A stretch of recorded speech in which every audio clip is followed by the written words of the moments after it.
400 ग्राम prawns मेरे पास मौजूद हैं। इसमें हम डालेंगे नमक, चिकन स्टॉक 1 टीस्पून, लहसुन, सिरका इस्तेमाल करेंगे, 1 टेबलस्पून कॉर्नफ्लावर, मैदा भी डालना है 2 टेबलस्पून।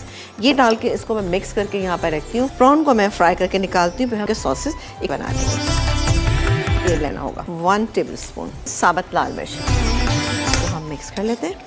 थोड़ा सा इस पर कलर आना चाहिए ना, थोड़ा सा। ये मेरे पास अदरक और लहसुन है, हाँ फ्राई कर लेते हैं इसके साथ ही। मूंगफली को मैंने पहले ही फ्राई कर लिया था।